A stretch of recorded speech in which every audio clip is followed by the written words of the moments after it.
August 2007 সমস্ত legal rules মেনে কলকাতায় একজন অত্যন্ত সাধারণ ঘরের ছেলে ভালোবেসে বিয়ে করে প্রভাবশালী এক ব্যবসায়ী পরিবারের মেয়েকে। কোর্টরুমে তা অ্যাপ্রুভাল পেলেও সমাজের চোখে হেরে যায় তারা। মাত্র 13 দিন পরিবারের চক্রান্ত আর উপর মহলের চাপে 13 দিনের মধ্যে হারিয়ে যায় তাদের ভালোবাসা। 21 সেপ্টেম্বর রেল লাইনের ধার থেকে উদ্ধার হয় যুবকের মৃতদেহ। কোনো রকম ময়নাতদন্ত ছাড়াই ঘটনাটিকে রাতারাতি সুসাইড বলে দাগিয়ে দেয় পুলিশ। কিন্তু আদৌ কি সুসাইড ছিল? ভালোবাসা ফিরে পাওয়ার জন্য যে ছেলেটা মরিয়াভাবে চেষ্টা করেছিল, খামোখা সে সুসাইড করতে যাবেই বা কেন? শুধু তাই নয়, কিছুদিন পর যখন কেসের ইনভেস্টিগেশন পুলিশ অফিসার এবং ঘটনার একমাত্র আই উইটনেস ইন্সপেক্টর অনিন্দম মান্নার দেহ একইভাবে উদ্ধার করা হয় রেলওয়ে ট্র্যাক থেকে, তখন রহস্য আরও ঘনীভূত হয়ে ওঠে। গোটা বিষয়টা কি এতটাই কাকতালীয়, নাকি লুকিয়ে আছে অন্য কোনো সত্যি? কেই বা এই যুবক? দুজনের মৃত্যুই কি নিছক আত্মহত্যার ঘটনা, নাকি ওয়েল প্ল্যান্ড মার্ডার? কি বলছে সিআইডি রিপোর্ট? ঘটনার এত বছর পরে ঠিক কোন জায়গায় দাঁড়িয়ে আছে এই কেস? যদি সুসাইড হয়ে থাকে তাহলে তার কারণ কি? মার্ডার হয়ে থাকলেই বা তার পিছনে দোষী কারা? আসলে কি হয়েছিল সেদিন? আসুন ইতিহাসের পাতা থেকে জেনে নিই চাঞ্চল্যকর সেই ঘটনার সত্যতা। Rizwanur Rahman case, mysterious death of graphic designer Rizwanur Rahman case হাইকোর্টের প্রশ্নের মুখে রিজওয়ানুর কাণ্ডে সিবিআই চার্জশিট। নমস্কার, আমি অনির্বাণ। আজকে যাকে নিয়ে কথা হবে তার নাম রিজওয়ানুর রহমান। বয়স তখন 27-এর কাছাকাছি। মধ্যবিত্ত ঘরের এই যুবক ছিল পেশায় গ্রাফিক্স ডিজাইনার। কলকাতায় যে সময় হাতে গোনা কয়েকজন এই সমস্ত মিডিয়া টেকনোলজি নিয়ে পড়াশোনা করত, তখনকার সময় নিজের কর্মদক্ষতার জেরে পার্ক স্ট্রিটের এরিনা মাল্টিমিডিয়া কোম্পানিতে কম্পিউটার ট্রেনার ও গ্রাফিক্স ডিজাইনার হিসেবে চাকরি পায় রিজওয়ানুর। 2004 সালে সেই এরিনা মাল্টিমিডিয়াতেই স্টুডেন্ট হিসেবে এনরোল করে কলকাতার নামজাদা লাক্স ইন্ডাস্ট্রিজের মালিক অশোক টোডির মেয়ে প্রিয়াঙ্কা টোডি। মূলত পারিবারিক ব্যবসার সুবিধার্থেই গ্রাফিক্স ডিজাইনিং কোর্স করতে আসে প্রিয়াঙ্কা।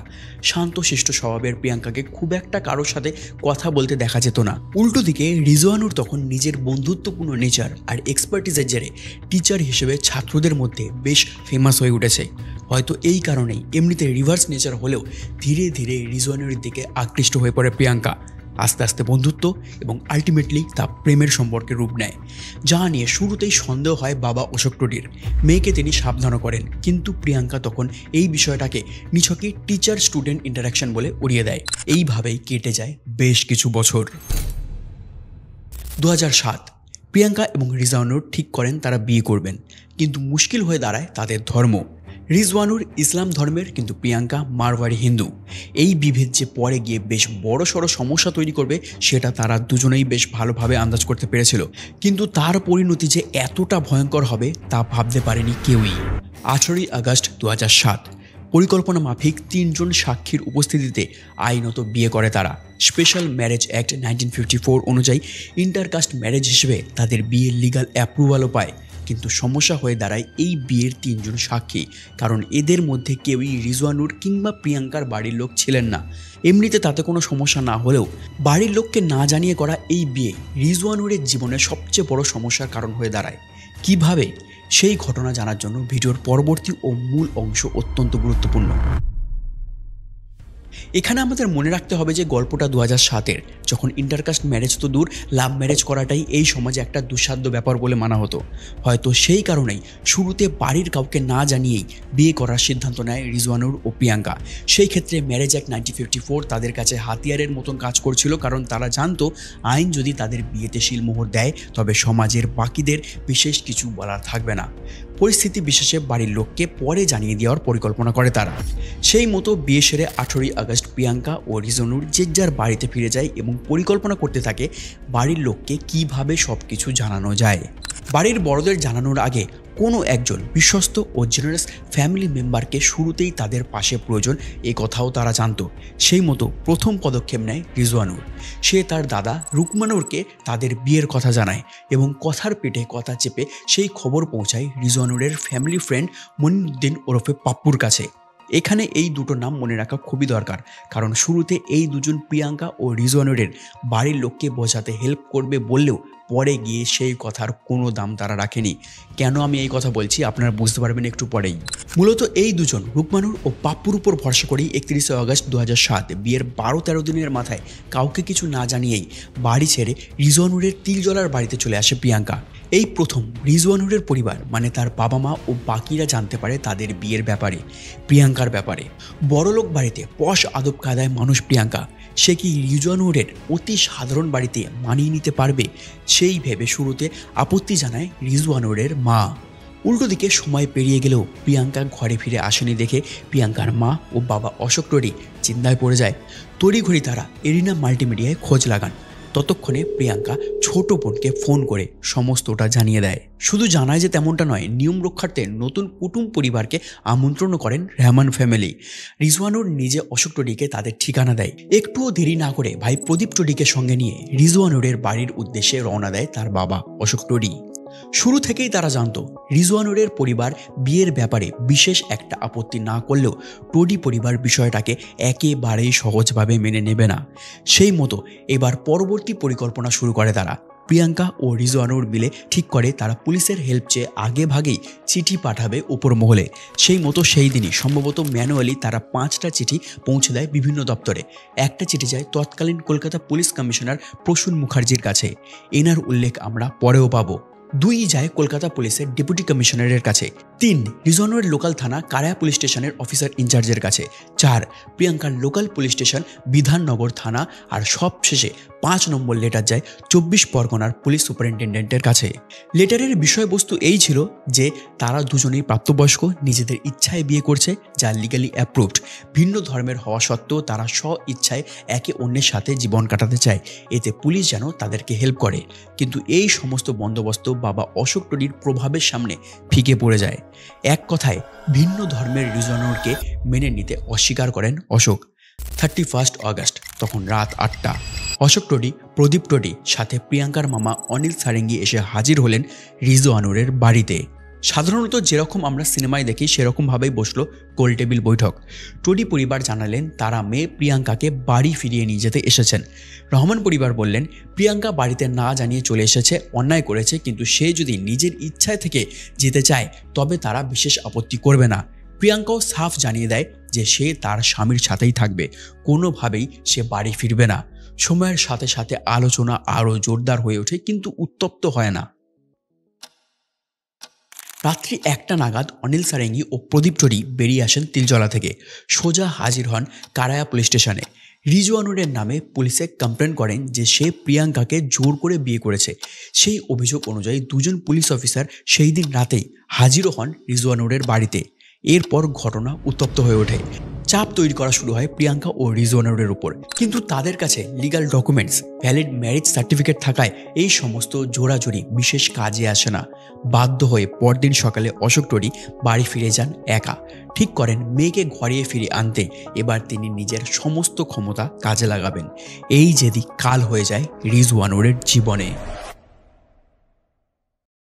1 সেপ্টেম্বর 2007 টডি পরিবার থেকে সরাসরি হুমকি দেওয়া হয় রিজওয়ানুরকে যে এরপর প্রিয়াঙ্কা যদি বাড়ি না ফেরে তার শাস্তি ভুগতে হবে রিজওয়ানুরের গোটা পরিবারকে।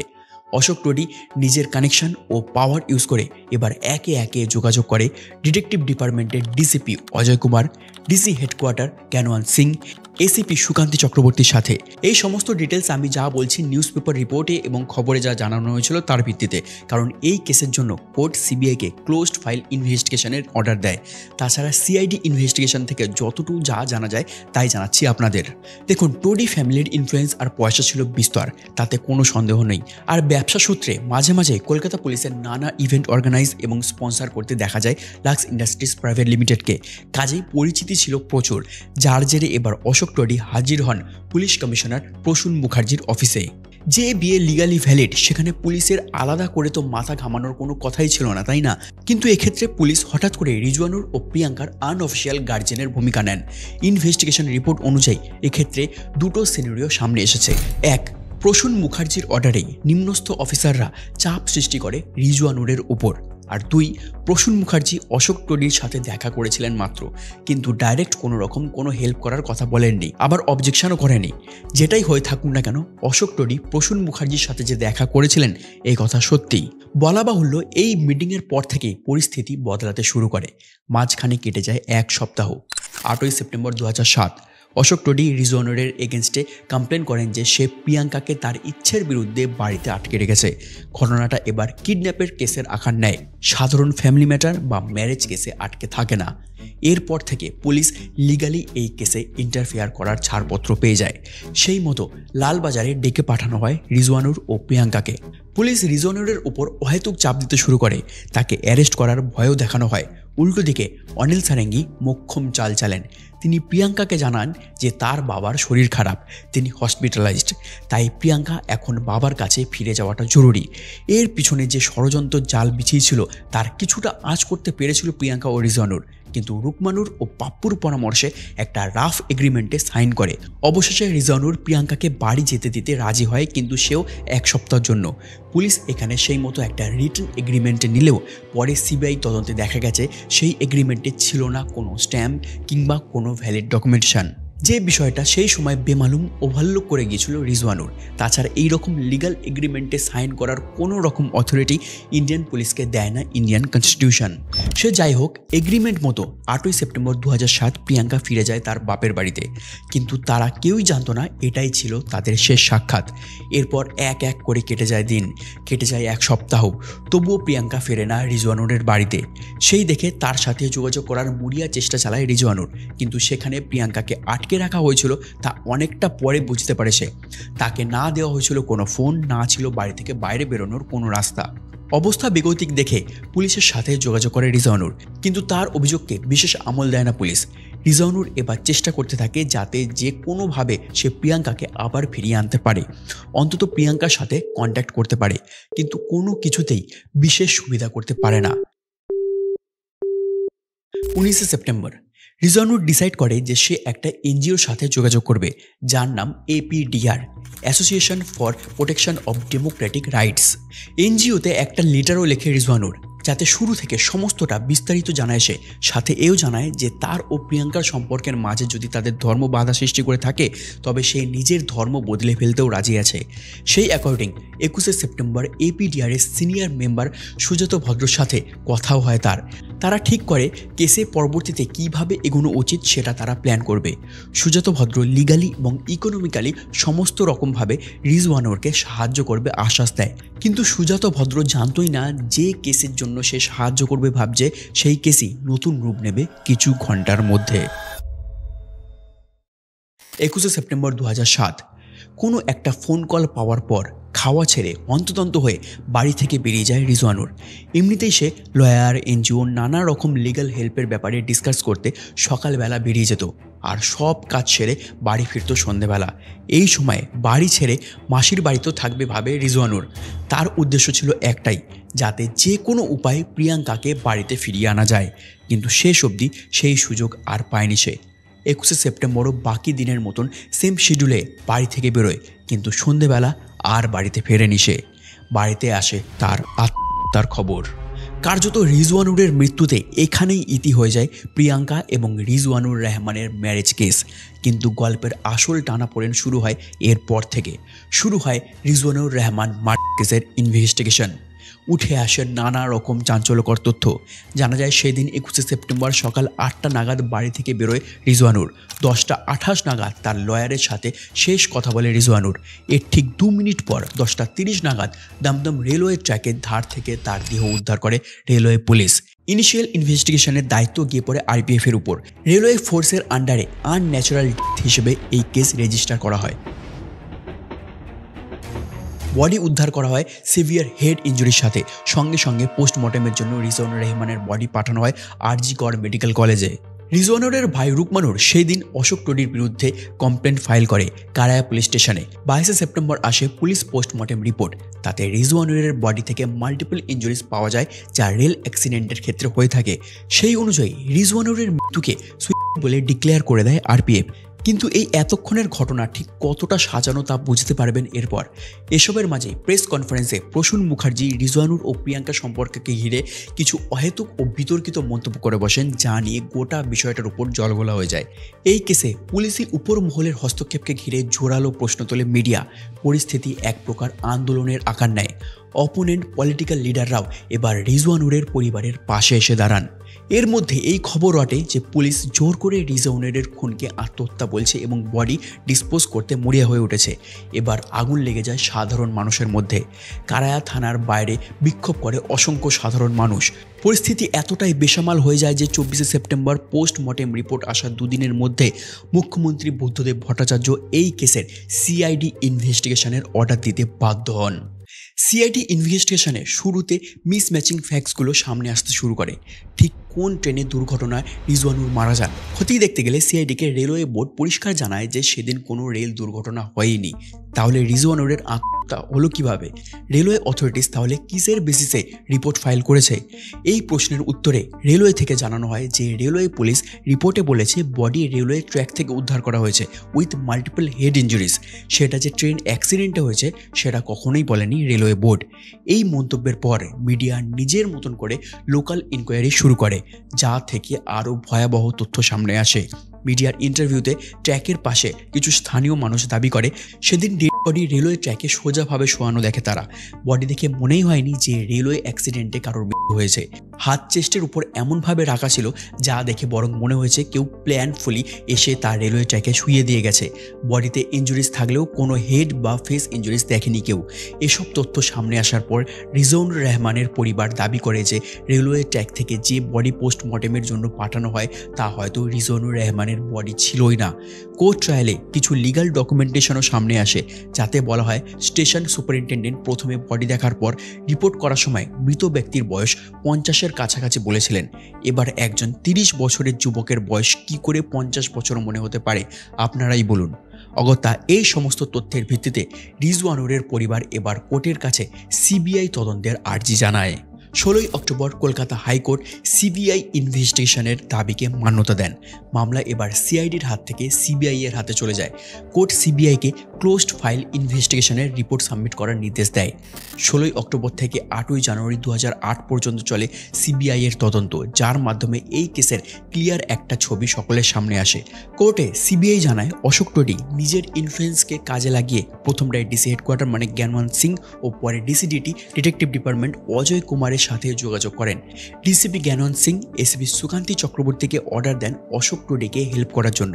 সুকান্তি Chakraborty local sub inspector Krishnendu দাসকে ইনস্ট্রাকশন দেয় যাতে সে কেসটা বিশেষভাবে দেখে। রিজওয়ানুরকেও এই সমস্ত অফিসারের আন্ডারে চাপ দেওয়া হয় বলে জানায় সিবিআই, কিন্তু তারপরও কোনো সুবিধা হয়নি দেখে অশোক টোডি দ্বিতীয় রাস্তা বাছেন। রিজওয়ানুরের লোকাল ইনফ্লুয়েন্সিয়ার লোকজনের সাথে যোগাযোগ করেন, যেমন লোকাল বিল্ডার হাসান আলী। এদের মাধ্যমে রিজওয়ানুরের ফ্যামিলিকে হুমকি দিতে শুরু করে অশোক। এই সময় অশোকের করা ব্যাংক ট্রানজাকশন ডিটেলস থেকে আরও এক অবাক করা তথ্য সামনে আসে। অশোক টোডির অ্যাকাউন্ট থেকে একবার 5 লক্ষ টাকা ও পরে আবার 6 লক্ষ টাকার ট্রানজাকশন হয় পাপ্পুর অ্যাকাউন্টে, যাতে সে রিজওয়ানুরকে বোঝায় ও তাদের বিয়েটা ভেঙে দেয়। সিবিআই অফিসারদের জেরার মুখে পড়ে একথা স্বীকার করে নেয় পাপ্পু। উল্টে সে এও জানায় যে এই টাকার বেশ কিছুটা রিজওয়ানুরের ভাই রুকমানুরের কাছে গিয়েছিল। অশোক টোডির ট্রানজাকশন হিস্ট্রি থেকে কিছু ক্রিমিনাল লোকজনের অ্যাকাউন্টেও ট্রানজাকশন দেখা যায়, যার থেকে অশোক টোডির উপর সন্দেহ আরও জোরালো হয়ে যায়। এখানেই থেমে থাকেনি অশোক টোডি। শরীর খারাপের নাম করে মেয়েকে বাড়ি ফিরিয়ে নিয়ে যাওয়ার পর রিজওয়ানুরের পুরনো প্রেমিকা পম্পি রয়ের নাম করে প্রিয়াঙ্কাকে ব্রেন ওয়াশ করতে থাকে অশোক। সম্ভবত 9 সেপ্টেম্বর রিজওয়ানুর ও প্রিয়াঙ্কার মধ্যে কথা হয়, যেখানে পম্পিকে নিয়ে রিজওয়ানুরকে প্রিয়াঙ্কা প্রশ্ন করে। সে ফোনে রিজওয়ানুরকে এও বলে যে 18 সেপ্টেম্বর সে রিজওয়ানুরের সাথে দেখা করবে, কিন্তু তা হতে দেয়নি প্রিয়াঙ্কার বাড়ির লোক। 8ই সেপ্টেম্বর প্রিয়াঙ্কা মামা অনিল সারেঙ্গির বাড়িতে যাওয়ার পর অনিল ডিসিপি অজয় কুমারকে লেটার লিখে জানায় যে বিজনেসের কাজে তাকে জার্মানি যেতে হচ্ছে এবং সেই কারণেই প্রিয়াঙ্কাকে তার বাবা অশোক টোডির কাছে পাঠিয়ে দেন তিনি। প্রিয়াঙ্কা অশোক টোডির বাড়িতে গেলে মেয়েকে নিয়ে অশোক টোডি তড়িঘড়ি তিরুপতিতে চলে যান। আর সাথে সাথে প্রদীপ টোডিও তার ওয়াইফ পম্পি রয়ের সাথে দেখা করতে যান, যাতে পম্পি প্রিয়াঙ্কাকে রিজওয়ানুরের বিরুদ্ধে চালনা করতে পারে। এই পম্পি রয়ের ব্যাপারে ইনফরমেশন অশোক টোডি কোনো না কোনোভাবে পাপ্পু বা রুকমানুরের থেকেই পান। কারণ 13 সেপ্টেম্বর প্রদীপ টোডি পাপ্পুর সাথে দেখা করেন ও তাকে কোনো কারণে 5 লাখ টাকা দেন। ইতিমধ্যেই 15 সেপ্টেম্বর এগ্রিমেন্টের 1 সপ্তাহ পূরণ হয়ে যায়। রিজওয়ানুর হাজার চেষ্টা করেও কন্ট্যাক্ট করতে পারে না টোডি পরিবারের কারোর সাথেই।